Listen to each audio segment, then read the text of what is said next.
CPM-ന്റെ തെരഞ്ഞെടുപ്പ് അവലോകന റിപ്പോർട്ടിന്റെ പകർപ്പ് മീഡിയ വണ്ണിന് പയ്യന്നൂരിലെയും തളിപ്പറമ്പിലെയും സ്ഥാനാർത്ഥി നിർണ്ണയത്തിൽ സംസ്ഥാന കമ്മിറ്റിക്ക് പാളിച്ചയുണ്ടായി. തെരഞ്ഞെടുപ്പ് ചർച്ചകളിൽ വിഭാഗീയത നിഴലിച്ചുവെന്നും റിപ്പോർട്ട് പറയുന്നു. പഴയ വിഭാഗീയത അവശിഷ്ടം പലരുടെയും മനസ്സിലുണ്ട്. മാധ്യമങ്ങളുടെ വിമർശനങ്ങൾ അതേപോലെ പലരും ഉന്നയിച്ചുവെന്നും റിപ്പോർട്ട് ചൂണ്ടിക്കാട്ടുന്നു. സെയ്ഫ് സൈൻലാബ്ദീൻ വിവരണം നൽകും. സെയ്ഫ്, എന്തൊക്കെ കാര്യങ്ങളാണ് റിപ്പോർട്ടിൽ പറയുന്നത്? 13-14 തീയതികളിൽ നടന്ന സംസ്ഥാന കമ്മിറ്റിയുടെ അവലോകന റിപ്പോർട്ട് തയ്യാറാക്കി അത് കീഴ്ഘടകങ്ങളിലേക്ക് അത് റിപ്പോർട്ട് ചെയ്തുകൊണ്ടിരിക്കുന്ന സമയമാണ് ഇത്. ആ റിപ്പോർട്ടിന്റെ പകർപ്പാണ് ഇപ്പോൾ പുറത്തു വന്നിരിക്കുന്നത്. അതിൽ ഏറ്റവും പ്രധാനപ്പെട്ടത് വിഭാഗീയത. അത് മലപ്പുറം സമ്മേളനത്തോടു കൂടി വിഭാഗീയത അവസാനിച്ചു എന്നാണ് പാർട്ടി നേതൃത്വം പറഞ്ഞുകൊണ്ടിരുന്നത്. 2008 മലപ്പുറം സമ്മേളനത്തോടു കൂടി അതുവരെ VS അച്യുതാനന്ദൻ ചേരിയെന്നും പിണറായി വിജയൻ ചേരിയെന്നൊക്കെ ഉണ്ടായിരുന്നു. അന്നത്തെ സമ്മേളനത്തോടു കൂടി പാർട്ടിക്കുള്ളിലെ വിഭാഗീയത അവസാനിച്ചു, പാർട്ടിക്കുള്ളിൽ വിഭാഗീയത ഇല്ല, പ്രാദേശിക തലത്തിൽ ചെറിയ ചെറിയ വിഭാഗീയത മാത്രമേ ഉള്ളൂ എന്നാണ് പാർട്ടി നേതൃത്വം പറഞ്ഞുകൊണ്ടിരുന്നത്. പക്ഷേ അവലോകന റിപ്പോർട്ടിൽ അങ്ങനെയല്ല നമുക്ക് കാണാൻ കഴിയുന്നത്. അജിംസ്, അവലോകന റിപ്പോർട്ടിൽ പ്രധാനമായും ചൂണ്ടിക്കാട്ടുന്നത് വിമർശനങ്ങൾ, തെരഞ്ഞെടുപ്പ് തോൽവിയുമായി ബന്ധപ്പെട്ട് ഗൗരവമായ ചർച്ചകൾ പാർട്ടി നേതൃതലത്തിൽ നടക്കുകയുണ്ടായി. കീഴ്ഘടകങ്ങളിലേക്ക് പോകുമ്പോഴും വളരെ ഗൗരവമായ അഭിപ്രായങ്ങൾ പറയുന്ന പാർട്ടി അംഗങ്ങളെയാണ് കാണാൻ കഴിഞ്ഞത്. എന്നാൽ കുറച്ച് ശതമാനം ആൾക്കാർ അത് വലതുപക്ഷ മാധ്യമങ്ങളിൽ വന്ന വിമർശനവും അതുപോലെ തന്നെ സാമൂഹ്യ മാധ്യമങ്ങളിൽ വന്ന വിമർശനവും അതേപോലെ തന്നെ പാർട്ടി യോഗങ്ങളിൽ അവതരിപ്പിക്കുന്ന ഒരു രീതി കാണാൻ കഴിഞ്ഞു. അത് വിഭാഗീയതയാണ് അതിന് പ്രധാനപ്പെട്ട കാരണം എന്നാണ് പാർട്ടി നേതൃത്വം പറയുന്നത്.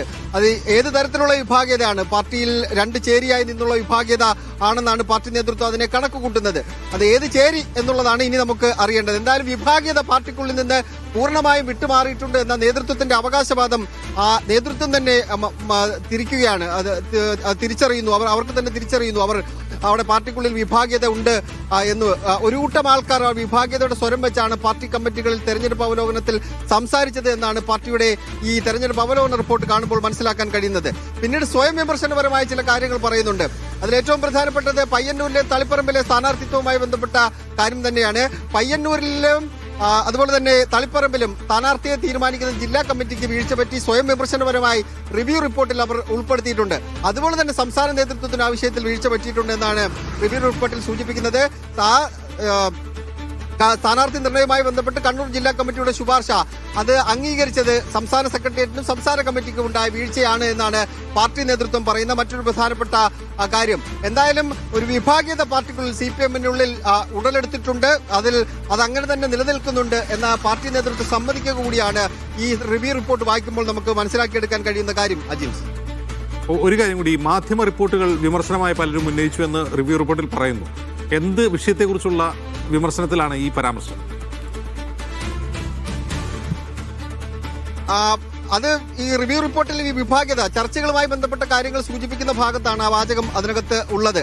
അതിൽ പക്ഷേ എന്ത് കാര്യങ്ങളാണ് പറഞ്ഞത് എന്ന് കൃത്യമായി തന്നെ അതിനകത്ത് ചൂണ്ടിക്കാട്ടുകയോ അത് ഉയർത്തിക്കാട്ടുകയോ ഒന്നും ചെയ്യുന്നില്ല. ചില കാര്യങ്ങൾ സംസാരിക്കുമ്പോൾ വലതുപക്ഷ മാധ്യമങ്ങൾ, ആ വാചകമാണ് ഉപയോഗിച്ചിരിക്കുന്നത്, വലതുപക്ഷ മാധ്യമങ്ങൾ ഉപയോഗിച്ച വാചകങ്ങൾ അത് അതേപടി തന്നെ സംസ്ഥാന കമ്മിറ്റിയുടെ ചർച്ചകളിലും ഉണ്ടായി എന്നുള്ളതാണ് ഈ റിപ്പോർട്ടിൽ പറയുന്നത്. കീഴ്ഘടകങ്ങളിലെ ചർച്ചകൾ പരിശോധിച്ചാൽ ആ ഗൗരവത്തോടെ ഈ പ്രശ്നത്തിന്റെ വിവിധ വശങ്ങളെ കണ്ട് വിലയിരുത്തുന്നതിന് കുറെ ഘടകങ്ങളും സഖാക്കൾ ശ്രമിച്ചിട്ടുണ്ട് എന്നാണ് റിപ്പോർട്ടിലെ ഒരു ഭാഗം. എന്നിട്ട് പറയുന്നത്, എന്നാൽ വലതുപക്ഷ മാധ്യമങ്ങളും സാമൂഹ്യ മാധ്യമങ്ങളിലും നമുക്കെതിരെ ബോധപൂർവമായി രൂപപ്പെട്ട വിമർശനങ്ങൾ അതേപോലെ അവതരിപ്പിക്കുന്നതാണ് ഒരു വിഭാഗം സഖാക്കൾ പരിശ്രമിച്ചത്. പഴയ വിഭാഗീയതയുടെ അവശിഷ്ടങ്ങൾ മനസ്സിൽ വെച്ച് ചർച്ചയിൽ പങ്കെടുത്ത അപൂർവം ചിലരുമുണ്ട് എന്നാണ് റിവ്യൂ റിപ്പോർട്ട് സൂചിപ്പിക്കുന്നത്. എന്ത് കാര്യങ്ങളൊക്കെയാണ് എന്ന് വ്യക്തമാക്കുന്നില്ല. കാരണം മാധ്യമങ്ങളിൽ പലതരത്തിലുള്ള വിമർശനങ്ങൾ വന്നിട്ടുണ്ട്. ആ വിമർശനങ്ങളെല്ലാം അതേപോലെ തന്നെ അവലോകന ചർച്ചയിൽ കൊണ്ടുവന്നു എന്നുള്ളതാണ് പാർട്ടി നേതൃത്വം കണക്കാക്കുന്നത്. ആ രീതിയിലുള്ള ചർച്ചകൾ ഉണ്ടായിട്ടുണ്ടെങ്കിൽ അത് വിഭാഗീയത അവശിഷ്ടമാണ്, അതിനെ കൂടി ഇല്ലാതാക്കണം എന്നാണ് നേതൃത്വം കണക്ക് കൂട്ടുന്നത്. ഏതൊക്കെ ജില്ലയാണ്, എവിടെയൊക്കെയാണ് എന്ന കാര്യത്തിൽ എടുത്തു പറഞ്ഞിട്ടില്ല. പക്ഷേ വിഭാഗീയത പാർട്ടിക്കുള്ളിൽ ഇപ്പോഴും ഉണ്ട്. കീഴ്ഘടകങ്ങളിൽ നിന്ന് ഉയർന്നു വരുന്ന വിമർശനങ്ങളെ ഈ റിവ്യൂ റിപ്പോർട്ട് തള്ളുകയാണോ ചെയ്യുന്നത്? റിവ്യൂ റിപ്പോർട്ട് അതിനകത്ത് ഒരു ഭാഗത്ത് പറയുന്നത് ചിലർ എന്ന വാചകം എടുത്ത് ഉപയോഗിച്ചിട്ടുണ്ട്. ഈ തോൽവിയുമായി ബന്ധപ്പെട്ട വിഷയങ്ങളെ അതീവ ഗൗരവമായി സമീപിച്ച ഗൗരവത്തോടു കൂടി ചർച്ചയിൽ പങ്കെടുത്ത സഖാക്കന്മാരുണ്ട്.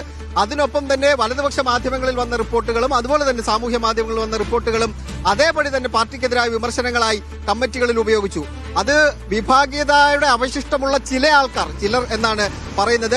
കീഴ്ഘടകങ്ങളിലെ എല്ലാ വിമർശനവും പാർട്ടി നേതൃത്വം അങ്ങനെ തള്ളിക്കളയുന്നില്ല. ഗൗരവ സ്വഭാവത്തിലുള്ള ചർച്ചകളെ പാർട്ടി നേതൃത്വം ഉൾക്കൊണ്ട് എന്ന് ആ റിവ്യൂ റിപ്പോർട്ട് വായിക്കുമ്പോൾ നമുക്ക് മനസ്സിലാക്കാൻ കഴിയും. സംസ്ഥാന സെക്രട്ടേറിയറ്റ് ആ രീതിയിൽ അതിനെ ഉൾക്കൊണ്ടിട്ടുണ്ടോ എന്നുള്ളത് മറ്റൊരു പ്രധാനപ്പെട്ട ചോദ്യമാണ്. അതുണ്ടാവാനുള്ള സാധ്യത കുറവാണ്. അതുകൊണ്ടാണ് സംസ്ഥാന കമ്മിറ്റിക്ക് ഇടപെട്ടുകൊണ്ട് ആ റിപ്പോർട്ടിനെ തിരുത്തേണ്ടി വന്നത്. പക്ഷേ സംസ്ഥാന കമ്മിറ്റി ആ ചർച്ചയിൽ ഉണ്ടായ കാര്യങ്ങളെ പൂർണ്ണതോതിൽ വിലയിരുത്തുന്നുണ്ട്.